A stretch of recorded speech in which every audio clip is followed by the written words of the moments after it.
eyes have seen the King. I must tell all the world, worship Him.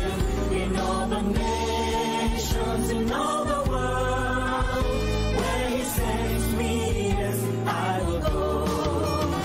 I will go where You lead me. I will go where You lead me. Who will go for us? I will go. I will go where You lead me. I will go where You lead me. Here am I, send me, Lord. I will go. I will go. I will go. Who will go for us? I will go. I will go. I will go. Here am I, send me, Lord. I will go. I will go. I will go. I will go.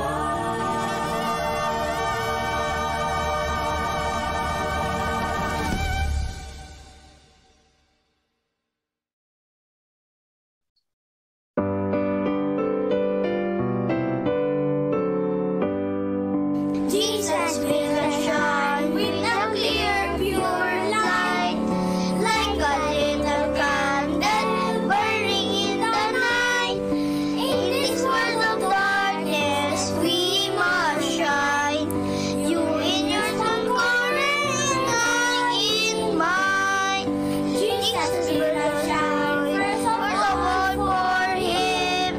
Praises and love Him, if our light is dim. He looks down from heaven, sees us shine. You in your small corner, and I in mine. Jesus will shine, then for all around. Many kinds of darkness in this world abound. Sin and want and sorrow, we must shine. You in your small corner, and I in mine.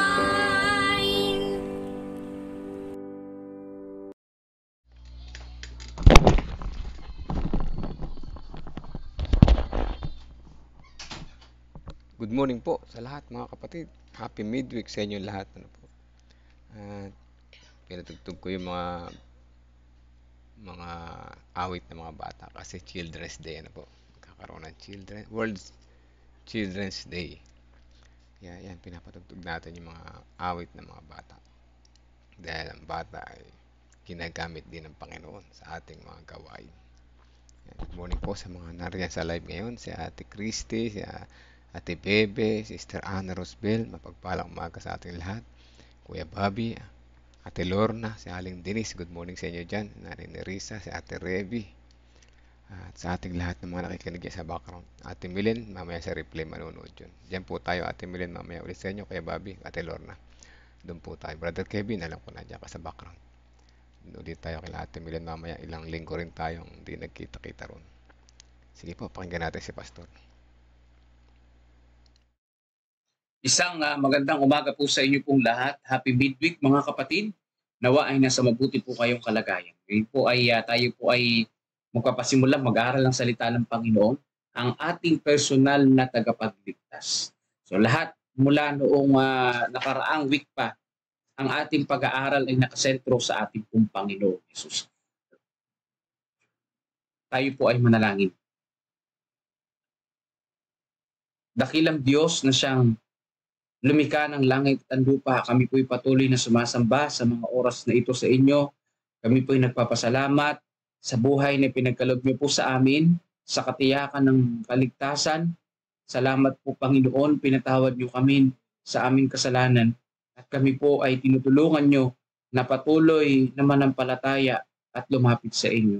Panginoon, ano man ang problema ng bawat isa sa amin sa mga oras na ito, inyo po nawa kaming tulungan, alalayan, at maibsan yung aming pinoproblema sa buhay at kayo po ang patuloy naming sambahin. Salamat po o Diyos sa pag-ibig niyo po sa amin at sa pagdinig ng aming dalangin sa banal na pangalan ni Jesus. Amen. Sang-ayon po sa Romans 8:34, sino ang hahatol? Si Kristo Jesus na namatay. Oo, siyang muling binuhay mula sa mga patay, na siya ring nasa kanan ng Diyos, na siya ring namamagitan para sa atin. Ayan. So sino po ang namatay? Walang iba kundi si Jesus. Muling binuhay mula sa mga patay. Walang iba kundi ang ating Panginoon na namamagitan sa atin. Siya pong ating tagapagligtas. Sabi po dito, ang Panginoong Jesus ang iyong personal na tagapamagitan. Ulitin ng paulit-ulit sa buong araw si Jesus ay namatay para sa akin. Nakita niya ako na nasa panganib, nakalantad sa pagkawasak, ibinuhos ang kanyang buhay upang iligtas ako. Yan ang magandang ulit-ulitin. Iniligtas ako ng Panginoon. Bagamat ganito ang ugali ko, niligtas ako ng Panginoon. Pinatawad ako ng Panginoon. Hindi niya pinagmasdan ang kaluluwa na parang nanginginig na nakayuko sa kanyang paanan ng walang awa. At hindi niya ako mabibigong bubuhayin. Siya ang naging tagapagtaguyod ng tao. So sino po ang tagapagtaguyod ng tao? Walang iba kundi si Jesucristo. Siya yung naging tagapagtaguyod ng bawat isa sa ating mga kapatid. At tayo ay hindi niya pinabayaan. Nalumpo na talagang parang hinampas na walang awa, kundi inalalayan tayo ng ating pong Panginoon. So ganyan po ang ating pong tagapagligtas. Talagang nakaalalay sa atin. Talagang ang Panginoon ay hindi tayo iniwan sa panahon na tayo ay lugmok sa pagkakasala. Kundi sa panahon ng pagkakasala, sabi sa Romans, si Jesus ay namatay para sa atin. Itinaas niya ang mga naniniwala sa Kanya at naglagay ng isang bahay ng kayamanan ng pagpapala para kanilang hingan. At hindi maaring ipagkaloob ng mga tao ang isang pagpapala sa kanilang kapwa. Hindi nila maalis ang isang bahid ng kasalanan. Nakita nyo na po mga kapatid. Dito po, kung tayo ay makasalanan at talagang makikita na ng tao na marumi tayo, hindi na nila po pwedeng sabihin na tayo ay makasalanan. Hindi na nila po pwedeng sabihin na tayo ay patapon ng buhay. Bakit? Dahil may Jesus tayo sa buhay natin na nagbigay sa atin ng panibagong buhay para makapagsimula tayong muli. Lumakad muli sa harapan ng Panginoon na kasama siya. Sabi po dito, ang merito at katwiran lamang ni Kristo ang makikinabang sa anumang bagay. Ngunit ito ay inilagay para sa atin sa lubos na kasaganaan. Maari tayong lumapit sa Diyos sa bawat sandali. Kapag bumaling tayo sa Kanya, sumasagot siya, narito ako. So dito po mga kapatid ko, yung merit ng ginawang mabuti ng Panginoon, yun ang maibibigay sa atin para tayo ay maging banal din mga kapatid sa pamamagitan ni Jesus. Tayo ay naligtas sa pamamagitan ng Panginoon. Bakit mga kapatid? Kasi kung mabuting gawa lang ang pagbabasihan ng isang tunay na Kristiyano, kung pagbabasihan lang ang basehan ng kaligtasan, kahit yung mga atheist, di ba? Kahit yung mga hindi naniniwala sa Diyos, maliligtas. Bakit? Kasi gumawa sila ng mabuti. O kung yun ang basihan ng kaligtasan, yung paggawa ng mabuti, yung pagiging mainhin mo. Hindi mga kapatid. Hindi yun ang basihan ng kaligtasan . Ang basihan ng kaligtasan ay sa pamamagitan ni Jesus. Sasampalataya kay Jesus. Kaya kahit na mabuti ka, kahit na mabait ka, kahit maganda yung ginagawa mo, hindi ka naman nananampalataya sa Panginoon, hindi ka pa rin maliligtas. Dahil nga ang kaligtasan kay Jesus. Yan. Manampalataya ka kay Jesus. Pagkatapos nun, yung mabubuting mga gawa, yun ay bunga ng iniligtas ka ng Panginoon. Yan. May halaga yung mabubuting gawa mo dahil nanampalataya ka kay Jesus. Kaya nga sabi dito sa banal na kasulatan sa Apokalipsis, di ba? Ang mainit ay magpakainit pa. Ang malamig ay magpakalamig pa. Kung ikaw ay ligtas, di magpakaligtas ang iyong buhay. Kung ikaw ay sama-sama, magpakasama ka kasi walang maligam-gami, walang neutral ground mga kapatid. Dalawa lang yan, sa Diyos o sa kaaway. Kaya sabi nila marami-maraming mga relihiyon, iba-iba. Doon lang kami, marami lang daan yan, sabi nila. Dito lang yung daan na gusto namin. Ito lang yung daan na gusto namin, mas madali yung daan dito. Walang bawal-bawal, walang sunod-sunod sa utos ng Diyos. Hindi ganun mga kapatid. Sino ba nagtatakda ng daan papunta sa langit? Ang Diyos, si Jesus. Isa lang po ang daan, si Jesus, mga kapatid. At kung kay Jesus ka nananampalataya, of course, na talagang yung pananampalataya natin, kung nananampalataya ka sa Panginoon, yung lahat ng sinabi ng Panginoon sa banal na kasulatan na dapat sundin ng tao, dapat sundin ng tao. Hindi yan yung parang may shortcut ka, may sarili kang daan, gagawa ka ng sarili mong daan. Hindi yung ang Diyos ang gumagawa ng daan papunta sa Kanya. Siya nga yung tagapamagitan natin.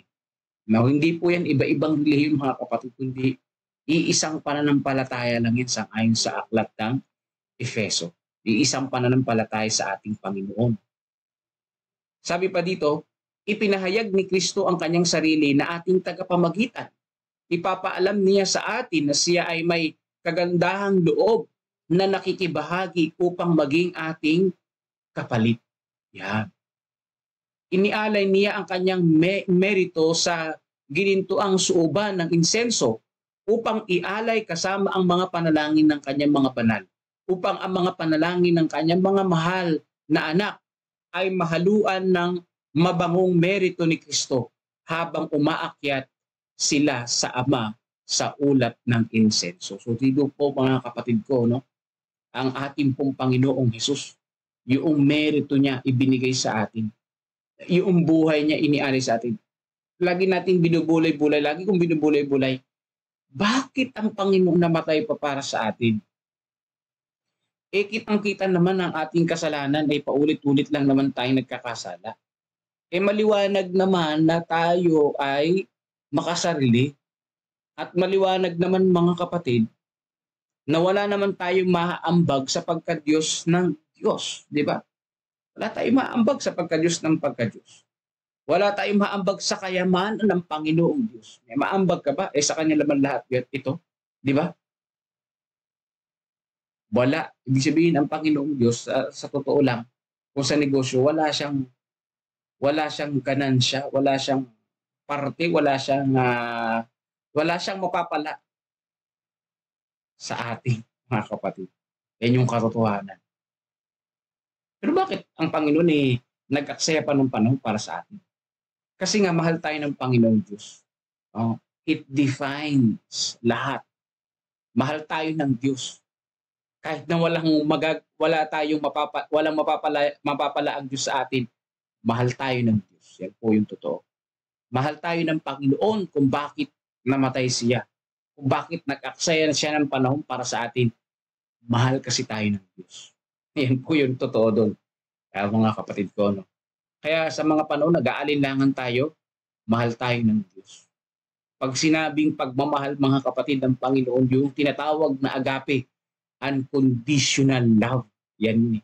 Unconditional. Pag sinabing unconditional, ano man ang pagkatao mo, sino ka man, basta't nanampalataya ka sa Panginoon, niligtas ka ng Panginoon, parte ka sa kaligtasan sa pamamagitan ng ating Panginoon Jesus. Dinirinig ng Ama ang bawat panalangin ng kanyang nagsisising mga anak. Sino daw po yung dinidinig na panalangin?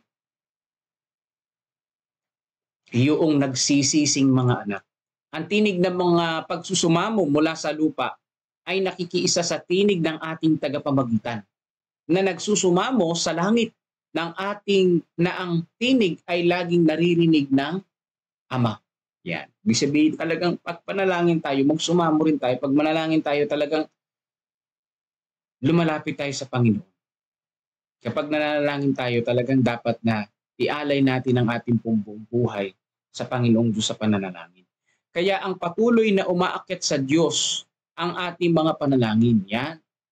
Huwag silang lumapit sa pangalan ng sinumang tao, kundi sa pangalan niya na ating kapalit at katiyakan. Si Kristo ay nagbigay sa atin ng kanyang pangalan upang gamitin. Hindi mo po pwedeng sabihin na, sa pangalan ni Pastor, ako'y inyong patawarin. Hindi yung mga kapatid, hindi tayo patatawarin ng Panginoon.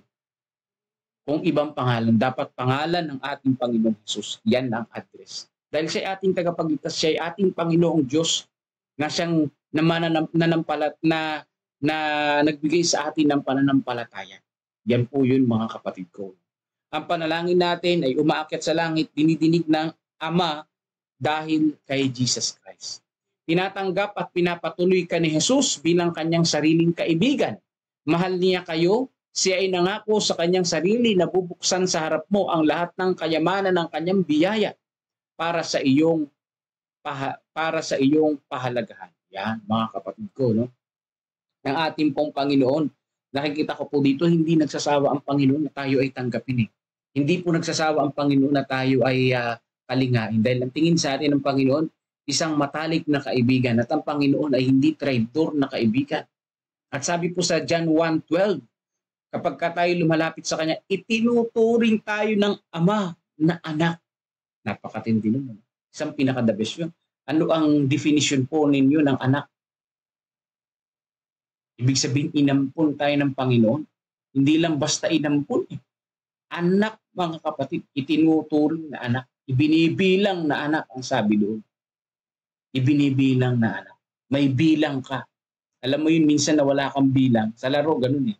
Wala kang bilang, wala kang ambag. Ito, meron kang ambag. Meron tayong bilang sa paningin ng Panginoon eh. Anak tayo ng Panginoon sa pamamagitan ni Jesucristo. Sabi dito sa 26:27 ng John, sa araw na iyon ay hihingin kayo sa aking pangalan. At hindi ko sinasabi sa inyo na ako'y hihingi sa Ama para sa inyo, sapagkat ang Ama mismo ang nagmamahal sa inyo, sapagkat ako'y inyong minahal at kayo nananampalataya na ako'y buhat sa Diyos. So sino daw po ang nagmamahal sa atin? Hindi lamang si Jesus, kundi ang Ama. At siyempre ang banal na Espiritu na siyang gumagabay sa bawat isa sa atin. So ang Ama, mga kapatid, ay mahal tayo. No, yung pong mga nababasa natin sa Old Testament na patayan, na parang malupit ang Diyos, hindi po malupit ang Diyos. Ang Diyos ay mapagmahal. Kung makikita nyo yung pong mga desisyon ng mga tao, yung kaparusahan ng mga tao, ay desisyon din ng mga tao. Ang sabi nga sa Ezekiel 18:32, ito po ay hindi kalooban ng Diyos na ang tao ay mamatay na walang hanggan.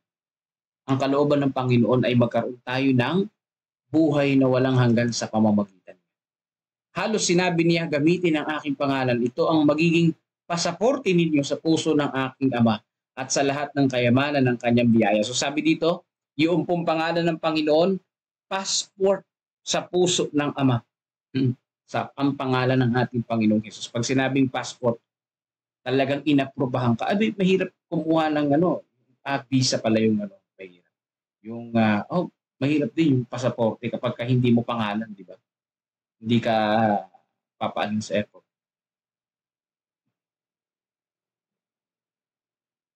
Pwede ma-deny yung mga kumukuha ng visa, di ba? Ng passport. Pwede ma-deny kung pupunta ka sa ibang bansa. Pwede kang ma-deny dyan. Kahit nagbayad ka ng 10,000 sa interview, pagka na-deny ka, di ba? Pero sa Panginoon, pwede rin tayo ma-deny kung hindi pangalan ng Panginoon yung nakalagay doon sa pasaporte. Kung pangalan mo lang, madi-deny tayo, mga kapatid. Pero kung pangalan ng Panginoon, aprobado tayo sa pamamagitan ng ating Panginoon Jesus. So ganyan kahalaga ang ating pong Panginoon. Pero again, mga kapatid, hindi po ticket ang pangalan ng Panginoon papunta sa langit. Siya ay ating personal na tagapagligtas. Siya ay ating kaibigan. Siya ay ating Ama. No? Siya ay ating tagapagligtas. Hindi siya ticket. Kasi kung ticket lang, ang tingin ng mga Kristiyano sa pangalan ni Jesus, pagkatapos na iligtas tayo, ang Panginoon ay wala nang halaga sa atin. Kapag ticket lang si Jesus Christ sa buhay natin. So hindi yun, mga kapatid. Hindi yun ang dapat na ating pakikitungo sa ating Panginoong Hesus, kundi siya ay ating personal na tagapagligtas. Hindi po siya ticket papuntang langit. Dahil kung gusto niya lang po sa langit, si Satanas gusto rin sa langit. Dapat ang mahal natin ay ang Ama at si Jesus. So yun po, mga kapatid ko, hindi yung langit yung pinaka-motivation, kundi ang ating Diyos, Ama at ang ating pong Panginoong Jesucristo. Yan. At ang banal na Espiritu ang sumaating nawa lahat, mga kapatid. So ngayon ay patuloy tayong manalangin sa mga oras na ito. Malapit na yung katapusan ng March. So next week, halos isama natin sa panalangin yung ating mga pangangaral, mga kapatid. Gabayan tayo ng Panginoon at tulungan ang mga kapatid natin na makikinig ng salita ng Panginoon diyan po sa Tabacaw, na gabayan ng Panginoon sila at sila ay tumanggap din sa ating Panginoon bilang personal nilang tagapagligtas. So ngayon po tayo ay mananalangin sa pangunguna ni Brother Melvin. So isang pasasalamat sa Panginoong Diyos na tayo ay buhay pa hanggang sa mga oras na ito. Di ba? Tayo ay buhay pa. Salamat sa Panginoon at tayo hindi niya pinabayaan. So ngayon ay tayo mananalangin. Pakinggan po muna natin ang awit papuri sa ating pong Panginoon Diyos. Muli po, magandang umaga at happy midweek po sa bawat isa sa atin.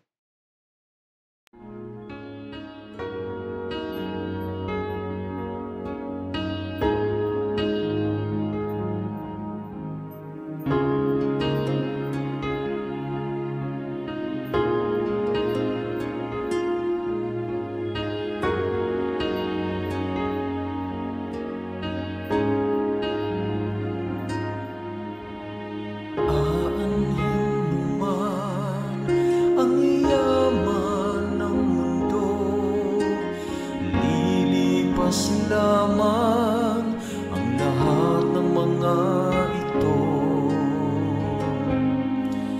Ngunit mayroong kayamanang hindi kumukupas. Siya'y si Jesus na walang katulad.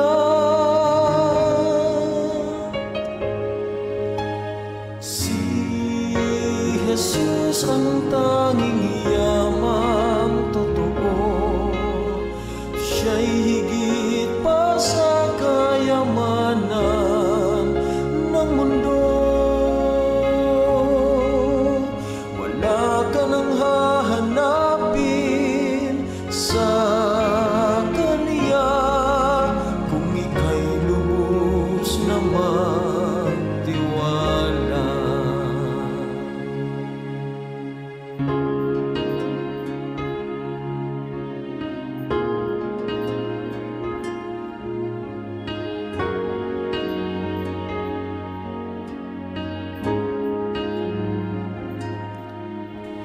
Isuko mo sa Kanya ang buhay mo nang maramdaman ang pag-ibig niya sa'yo. Dati-rati ika'y naguguluhan, ngunit ngayon si Jesus na ang iyong kayamanan.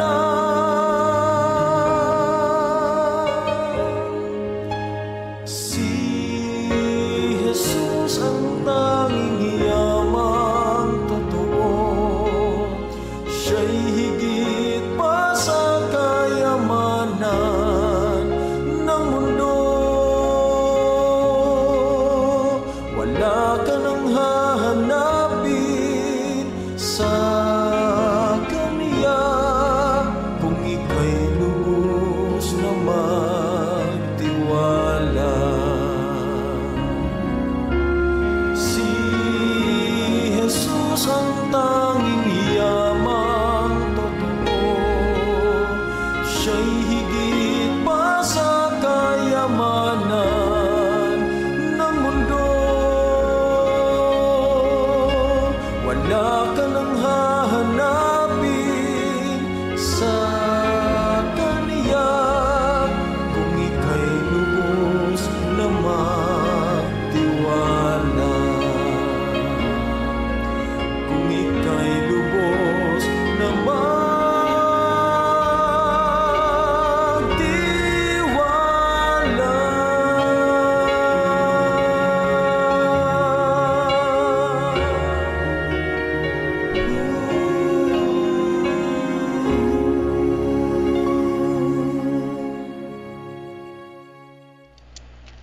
Amen. Salamat po sa awit na yun. Wala ka nang hahanapin pa kapag si Jesus ay iyong kasama. Kaya ang tanging yaman, kaya ang gusto natin yumaman, tanggapin natin si Jesus pagkat siya ang tunay na kayamanan. Ayan, napakagandang awit po. At salamat din, Pastor, sa napakagandang mensahe na papanahon ngayong araw, ngayong mga panahon natin po. tunay na ang Panginoon ay umiibig sa atin. Sabi nga, ang mabuti ay magpakabuti pa, ang masama ay magpakasama pa. Walang maligamgam. Grabe, no? Parang kasakit naman ito. Masama ay magpakasama pa. Ba, pwede naman ang masama ay magbago, maaari pa magbago. Yes, nasa ating desisyon kasi yun, ano po. Ang masama pwede magbago, pero kung ay magbago, magpakasama na lang. Marami kasi na maligamgam lang. Parang gusto nasa neutral. Yung wala daw neutral na po. Yung mga neutral kasama sila sa hindi mabuti. Grabe, masakit, pero dapat nating maintindihan at ating baguhin. Yan, ang Panginoon ay natin naman nakaabang sa atin, abot ang kanyang kamay kahit tayo pa ulit-ulit na nagkakasala, na nagpapakasama tayo. Handa pa rin siyang ulit-ulit na tinatanggap niya tayo pag tayo ay bumalik sa kanya na po. Ang tawag dyan ay agape. Grabe, agape. Yan ang pangalan namin care group, ano. Kaya napili ko yung care group na yan ay dahil dati rin akong makasalanan na sobrang mahirap akong magbago, pero ngayon unti-unti nararamdaman ko meron akong pagbabago, ano po. Unconditional love. Ayan. Matuto tayong pag-aralan yung unconditional love ni Jesus Christ, ano po. Dahil yan ay tunay na napakagandang mapasa atin, matutunan natin, ano po. Iiwanan natin yung ating mga ugaling panglupa na ating nakalakhan dahil sa ating kapaligiran sa kagagawa ni Satanas. Pinanganak naman tayong walang nalalaman. So bakit na naging puro kasalanan yung tumatak sa isip natin dahil sa paligid, na po. Salamat, Pastor. Salamat. At pinaunawa mo sa amin na ang ating Panginoong Hesus ay ating isang matalik na kaibigan. Hindi matatanggihan, hindi tayo pababayaan. Salamat po. Isa po sabi ni Pastor, ano, hindi langit ang ating pangarap. Ayun pala, no? Bakit tayo mangarap ng langit? Dapat pala nating pangarap si Jesus, na ating ibigin, ano po. At siya ay ating tagapagligtas, siya ay ating tanggapin. Hindi yung langit, kundi si Jesus. Bakit? Kailangan natin siyang ibigin at tanggapin dahil siya ay kasama natin sa langit. Hindi naman pag nasa langit na tayo, ignore lang natin siya, no? Hindi kita, ayoko, nandito na ako sa langit, napapakasaya ako dito, sino ka? Hindi ganun, na siya yung ating best friend. Kaya pag nasa langit na tayo, so yun, magsanay tayong tanggapin si Jesus para sa langit tayo ay mag-enjoy, ano? Kasi hindi tayo nag-i-enjoy kasama si Jesus. Sigurado hindi rin tayo mag-enjoy sa langit. Baka hanggang sa pintuan lang tayo, hindi makapasok, ano? Hindi makapasok, nag-aalangan pang pumasok. Ganun pala yun, ano? Kung nag-aalangan kang tanggapin si Jesus, nag-aalangan ka rin pumasok sa langit. Makita mo na yan. Kaya kailangan na buong puso, ano? Buong puso yung pagtanggap. Buong puso yung pagtanggap. Na kung saan ay tinitingnan natin ang ating Panginoong Hesus, ang kanyang karakter. Gayahin natin. Mapagpatawad, maibigin, mapagbigay, kahit paulit-ulit magkasala tayo, natanggap niya tayo. Praise the Lord, po. Salamat po sa bawat oras na mabuting gabay at pagmamahal sa ating lahat, sabi na rin ni Risa, po. At Reby, salamat po sa binigyan po ng go signal ang anak ko. Praise the Lord, po. Makapagtatrabaho na si Sister Lilith, po. Sama natin ng kanyang kalusugan na magpatuloy na kanyang resistensya maging malakas. Sister Hannah Rosbel, please pakipray po kami sa pagluwas sa Manila ngayon. Check up ko po ulit, patuloy po ang aking recovery sa aking sakit. Ayan, praise the Lord, po. Sige lang po, sama natin panalangin Sister Hannah Rosbel sa kanyang travel. Sa yata sila sa Lang Center ba kayo pumunta? Anyway, basta dyan po, no? Sa totoo lang, sa aking experience, mas mura pa magpagamot sa Manila kaysa dito sa Nueva Ecija. Laki ng diferensya. Bakit? May korupsyon. May korupsyon dito sa ating mga doktor at ospital. Gagamitin pa yung PCS ko para maka-discount ko, no? Nung pala sa Manila, kahit alam PCS, mas mababa pa rin, no? Mas mababa pa rin yung rates. Kaya lang yung travel time medyo malayo, tsaka hindi ganun ka-accessible. Anyway, na-share ko lang para sa inyong kaalaman na sa Nueva Ecija mahal magpagamot, mas mura sa Manila. Panalangin pa rin para sa anak ko na may sakit ngayon. Sige po, tuloy natin yung panalangin sa anak. Nasa dalawang anak na may sakit. Sige po, Nanay Vida. Sister Ana Rosbel, ingatan po kayo ng Panginoon sa check-up niyo po. Yan. Ang inyong mga prayer warriors ay nakatuon ng panalangin sa inyo po ngayong araw. Ano po, Sister Ana Rosbel? Kaya tunay na kayo ay pagpapalain ng Panginoon sa araw na ito. Kaya sa inyong check-up ay maging masaya lang kayo. Mainam yung positive yung ating mind. Para ang positive yung mind, sigurado positive din ang result. Yung maging maganda. At kahit na hindi masyado maganda yung result, masaya pa rin. Dahil tuloy-tuloy gaganda. Saan ba pupunta? Sa Ongpin po kay Dr. Tan, Traditional Chinese Medicine. Ayan, sige po, maganda rin po doon sa Ongpin kay Chinese Medicine. Ano po. At kung inyo rin ko consider, pwede kayong magpa-consult sa naturopathic expert. Meron tayo niyan si Dr. Tam, yung ating kasamang kapananampalataya. Meron din yung isa sumisikat ngayon, actually sikat na si Dr. Ato. Yan. Parehas naman sila ng diskarte. Natural medicine, trust in God. Ano po. So yun naman talaga. Dr. Tam kasi hindi siya nagko-consult.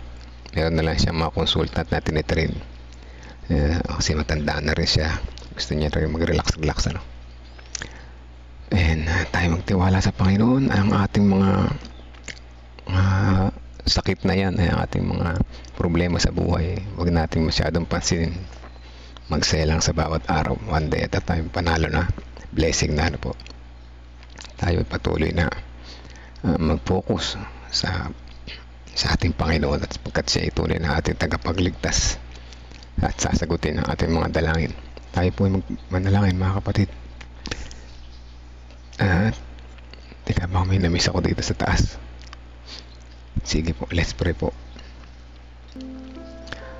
Amang banal na makapangyarihan sa lahat, nagpapasalamat po ulit kami sa panibagong buhay, panibagong kalakasan na inyo pinagkaloob sa amin, na kami magkakaroon muli ng maghapon na chance na kami i-adjust ang aming mga karakter, na kami tanggapin namin kayo bilang aming personal at tagapagligtas. Tanggapin namin kayo bilang aming best friend, na kung saan hindi nyo kami hinahayaan sa aming mga pinagdaraan ng pagsubok sa buhay. Kung saan paulit-ulit man kami magkasala, kami inyong tinatanggap. Ama, nakikita namin ang kabutihan ng inyong pag-ibig. Dalangin po namin na aming karakter ay may mold kagaya po ng sa inyo, na madali namin matanggap ang aming mga kapwa na nagkasala sa amin. Madali namin mapatawad ang aming kapwa na nagkasala sa amin, bagaman kahit na ito ay napakabigat, ay aming matanggap, sapagkat yun ang tama, yun ang itinuro niyo po sa amin, at yun ang magiging isang pamamaraan para kami ay matanggap namin kayo ng lubusan. Salamat sa gabay at patnubay sa araw-araw. Alam namin na kayo nariyan para kami ay gabayan. Salamat po sa inyong pagmamahal. Tunay na naramdaman namin ang inyong presensya sa aming buhay sa pamamagitan ng aming natatanggap na aral sa bawat umaga. Sa pagpapatuloy, nais namin isama sa panalangin ang pangangaral na gagawin sa Tabakaw, na may maraming makapakinig. Bigyan niyo sila ng karunungan, matanggap nila ang mga aral na nagmumula sa inyo, bilang sila ay inyong maging best friend din naman. Tanggapin kayo bilang personal at tagapagligtas, at magkaroon ng pag-asa na magkaroon ng kaluwagan sa mga pagsubok na pinagdaraanan sa aming buhay. Amin din patuloy na sinasama sa panalangin ang pasasalamat ni Ate Rebe para sa kanyang anak, na ang kanyang anak ay makababalik na sa trabaho. Patuloy siyang ingatan sa araw-araw, at patuloy niyang makita ang inyong biyaya, ang inyong pagpapagaling, at ang inyong pagmamahal na ipinagkaloob sa bawat isa sa amin. Amin din patuloy na sinasama sa panalangin si Sister Ana Rosbel Hermino. Siya ay papaluwas ngayon para sa kanyang check-up, patuloy na recovery, ang kanyang dalangin.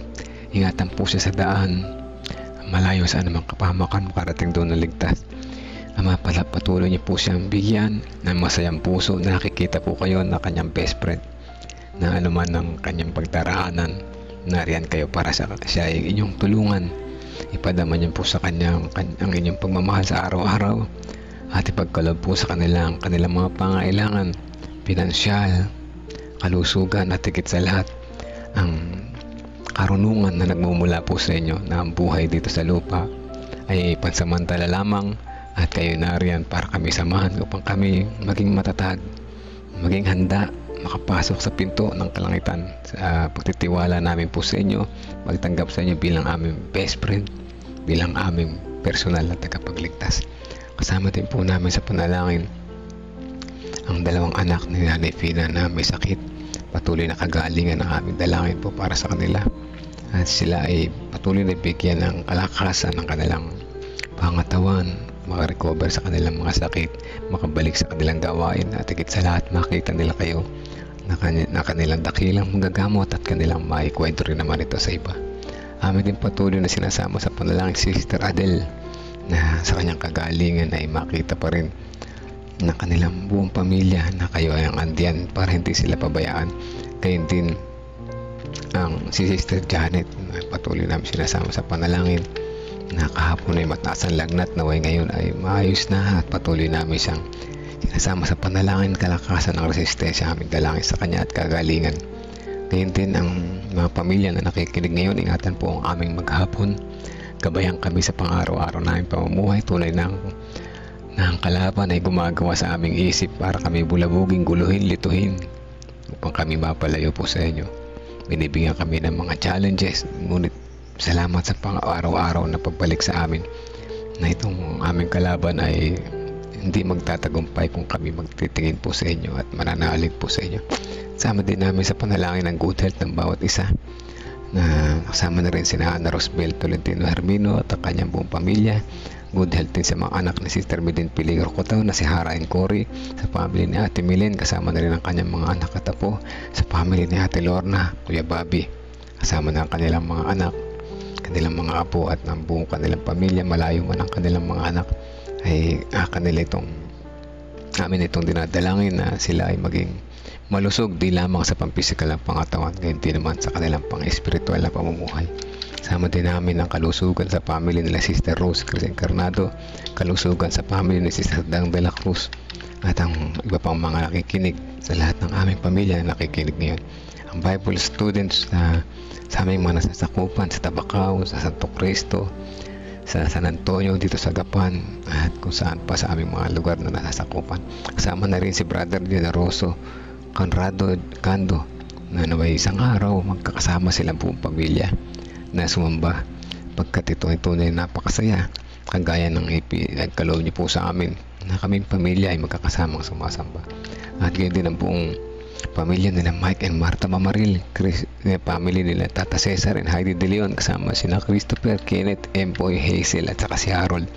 Gayon din ang mga pamilya, mga kapatid na meron pa rin mga sakit at nagre-recover sa mga panahon na ito. Sama namin si Pastor Alex Rigor na ang kanyang recovery ay patuloy namin dinadalangin naway siya patuloy na makapagsalita ulit para siya patuloy na magamit sa inyong mga gawain. Kalakasan din ang aming panalangin para kay Kuya Bobby, kay Ate Lorna, kay Ate JJ Concepcion, Gregorio Santin, kay Tatay Pentong, Kuya Mike Pablo, Kuya Jerry Bourbon, kay Ma'am Sheila kasama rin at kayo din nakagalingan sa mga may karamdaman, si Erica Eli Santos Rivera, Sister Tina Santos, kasama pati rin ang kanyang mga anak. Siya po ay umaasa po sa inyo sa mga pagkakataon nito sapagkat sa kanya bilang nag-iisa sa kanilang pamilya na may sakit pa, ay po ang kanyang inaasahan at naway patuloy niyo pong ibigay sa kanyang karunungan na nagmumula sa inyo at ipagkaloob sa kanya ang kanilang mga pangailangan. At kayo din Sister Melo Jane Tibayan na tuluyan na kagalingan namin. Dalangin po sa kanya Sister Dora Magana, gayon din si Sister Nena Salazar, si Brother Resty Larete, ang kanyang anak na si Josiah. Patuloy na siya po ay inyong samahan at pagalingin sa kanyang karamdaman, sa kanyang murang edad. Siya ay dumaranas ng sakit sa kanyang puso at sa nawa ay patuloy pang madagdagan at maging magaling ang kanyang karamdaman, makasama ng kanilang pamilya hanggang sa kanyang paglaki at makilala kayo bilang personal na tagapagligtas. Sama din namin si Tatay Carlito Tomas, si Nanay Pina, si Tatay Rudy Rico Hermoso, si Michael Torella, si Daniel, tatay ni Pastor, ang Perez din ni Ma'am Karin, si Maribel Agustin, si Heidi De Leon, ang pamangkin ni Sister Marites Loreto, si Ding Bautista, si Pinay Eugenio Javier, si John Paul Cheng, si Jinjin, Sister Wendy, Sister Percy, Sister Risa Enriquez, Sister Aimee Kilantang, si Ate Grace Amano, Ate Esther Lopez, Brother Benjamin Muntigamboa, Marilita, si Dayan, si Sister Pichi na patuloy pa rin nagtitiwala po sa inyo. Patuloy na kagalingan ng aming dalangin sa Kanya. Patuloy na kalakasan sa bawat araw at bawat umaga. At higit sa lahat, karunungan na ang nagmumula sa inyo, Kanyang maranasan at mawala ang Kanyang pangamba sa Kanyang buhay sa araw-araw. Yan din si Brother Renato Santos, Romnick, Olivia, Veronica at Rebecca Francisco. Yan din si Precious Cabasog, Princess Jerquina, si Aris, si Sister Nena, at si Ate Sally Sanchez, si Sister Janet Ontivero, Gina de Guzman, Arturo Duque at Erlinda Duque. Mga kapatira po nito ay aming dinadalangin sa inyo. Kami ay may bigat na pinagdaraanan sa buhay, ngunit sa inyo gabay at patnubay ito ay nagiging magaan. Salamat sa pagtinig sa aming panalangin at patawad sa aming kasalanan na nagawa. In Jesus' name we pray. Amen. Amen. Muli po mga kapatid, good morning po sa lahat. Salamat sa 34 souls, prayer warriors. Alam ko nariyan kayo at alam kong ang ating panalangin ay dinidinig ng ating Ama sa Langit, sapagkat si Jesus ay kasama natin na sa nananalangin. Ano po? Pag tayo din nananalangin, isipin natin na si Jesus na sa tabi natin. Nakapikit din naman, nasa gitna natin. Ano po? Siya ay naghahatid ng panalangin sa ating dakilang Ama. At makakarating ito sa Kanya, bibigyan tayo ng kasagutan sa aming ating panalangin. Yung best ang bibigay sa atin, mga kapatid. Huwag natin hintayin yung gusto natin, bagkus yung best ang Kanyang ibibigay sa atin dahil marunong ang Panginoon. Ano po, marunong. And salamat sa lahat. Good morning sa mga nariyan sa background, sa mga hindi ko nabati. Good morning sa inyo. Sister Dang de la Cruz ng Gabaldon, good morning po sa inyo. At sino pa? Si Kuya Monching, Kuya Melchor, Kuya Narsing, good morning po. Sister Gloria Balbido, Sister Elizabeth Erese, sino pa yung mga hindi ko nabati dyan, mga patuloy na ating taga-subaybay, taga-prayer warriors. Ayan, salamat sa inyo lahat. At sa mga dyan sa background na ayaw nyo mag-comment, hindi ko kayo nakikita, no? So, good morning po sa inyo lahat. Si Harold, andyan sila sa Davao, ano?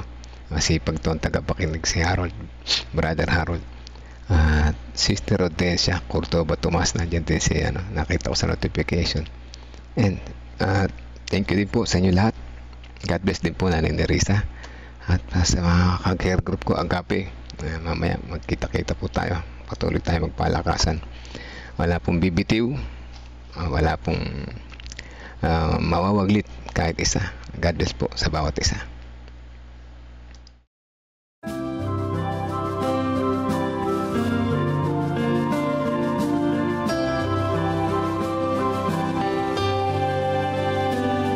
I hear the voice of Jesus calling. My answer is I will go. I see the need of people crying. My answer is I will go. I go to share the message of love. I go to share the blessed hope. But if I get discouraged, I call to Jesus' help.